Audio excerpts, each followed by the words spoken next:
तो दोस्तों, राघव चड्ढा के आम आदमी पार्टी छोड़ने के बाद और बीजेपी ज्वाइन करने के बाद अफरा तफरी मची हुई है आम आदमी पार्टी में। दिल्ली से लेकर पंजाब तक, केजरीवाल से लेकर संजय सिंह तक सब हैरान परेशान है।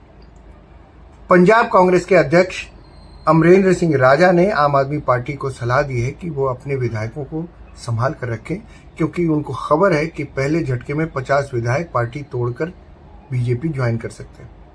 अब पता नहीं इन्होंने दोस्ती में बताई है या तंज किया है। अब राजा ने एक और बात कही है। उन्होंने कहा है कि आम आदमी पार्टी ने पैसा देकर लोगों को राज्यसभा का टिकट बांटा था, सदस्य बनाया था। उनकी कोई विचारधारा तो थी नहीं, ऐसे में वो जैसे आए थे वैसे चले गए।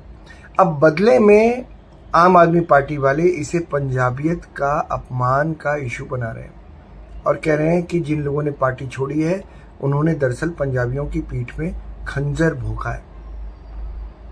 जाहिर है साल भर में पंजाब की विधानसभा का चुनाव होने वाला है और इस घटना का इस्तेमाल हर पार्टी का नेता अपने अपने हिसाब से करेगा। ये भी सच है कि राज्यसभा में आम आदमी पार्टी के 7 सांसदों के पार्टी छोड़कर बीजेपी ज्वाइन करने का असर पूरी पार्टी और पंजाब की पार्टी इकाई पर भी पड़ना तय है। आप छोड़ने वालों में राघव चड्ढा, संदीप पाठक, अशोक मित्तल के अलावा फॉर्मर क्रिकेटर हरभजन सिंह और विक्रमजीत सिंह साहनी भी हैं। ये सभी पंजाब से ही राज्यसभा सांसद हैं, यानी पंजाब से आपके 7 सांसदों में से 5 ने बीजेपी का दामन थाम लिया है। 2 हैं वो भी आ जाएंगे, उनकी तरफ से भी एश्योरेंस मिला है। दिल्ली से राज्यसभा सांसद स्वाति मालीवाल आम आदमी पार्टी छोड़ने वालों में शामिल है। इनके अलावा एक और नाम है राजेंद्र गुप्ता का। इन नेताओं के शामिल होने से बीजेपी को पंजाब में अपना आधार बढ़ाने में मदद मिलेगी और अब तक राज्य में कमजोर स्थिति जो थी वो उसे बेहतर कर सकेगी बीजेपी। पंजाब में पार्टी में टूट फूट होगी, ये तय है। विधायक भी मुमकिन है इसका ऐलान करें और उसकी वजह है दोस्तों की 12-13 साल हुए हैं इस पार्टी को आए हुए, तो कोई विचारधारा के प्रति किसी का लगाव है नहीं। सत्ता और पैसे का मोह है जिसने इन सबको एक जगह इकट्ठा किया था। पंजाब में पार्टी में टूट फूट इसीलिए होगी, लोग बीजेपी में भागेंगे। 1 साल के अंदर मान लीजिए इलेक्शन हो गया तो इसलिए वो भी चाहेंगे कि हम सही जगह पहुंचे।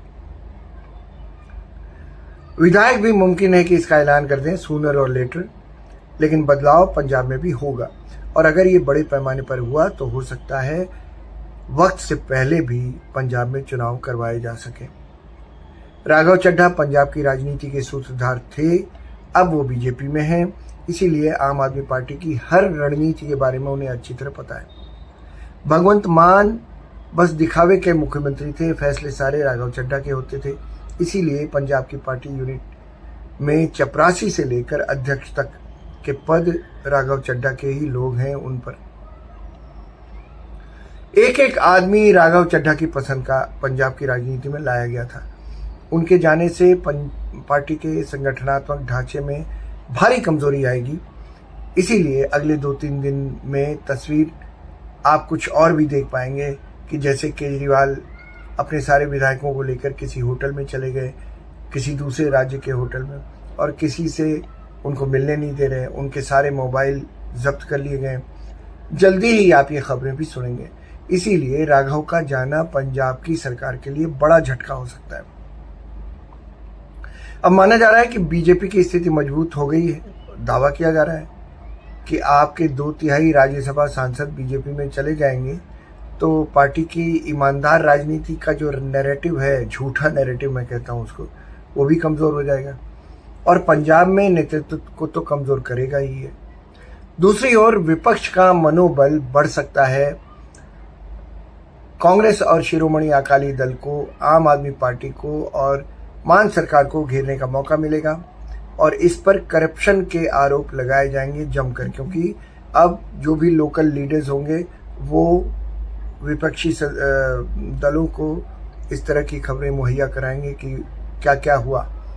विपक्ष इन सांसदों के भाजपा में शामिल होने को विश्वासघात के रूप में पेश कर सकता है और राज्य में एक अलग सियासी माहौल बनाने की कोशिश भी कर सकता है। अब बीजेपी के नए अध्यक्ष जो हैं नितिन नवीन, वो कह ही चुके हैं कि पंजाब में बीजेपी अब 2027 में अकेले चुनाव लड़ने की तैयारी में। ऐसे में अब इन नेताओं के बीजेपी में आने से पार्टी को नया चेहरा और मजबूत नेतृत्व मिलने की उम्मीद भी है। कौन जाने राघव चड्ढा ही बन जाए पंजाब के अगले चीफ मिनिस्टर, 1 साल की बात है। लेकिन कुल मिलाकर ये घटनाक्रम पंजाब में आम आदमी पार्टी के दबदबे को सीधी चुनौती देगा और आगामी विधानसभा चुनाव के लिए भाजपा को एक मजबूत दावेदार के रूप में स्थापित कर सकता है। साथ ही दोस्तों राज्यसभा में उसकी ताकत पहले से और ज्यादा मजबूत हो जाएगी, 7 और आ जाएंगे। दोनों ही स्थितियों में बीजेपी के लिए ये विन विन सिचुएशन है। देखना यह है कि अमित शाह और नरेंद्र मोदी की पार्टी कैसे पंजाब में इसका फायदा उठाती है और पहली बार बीजेपी की सरकार बनाती है।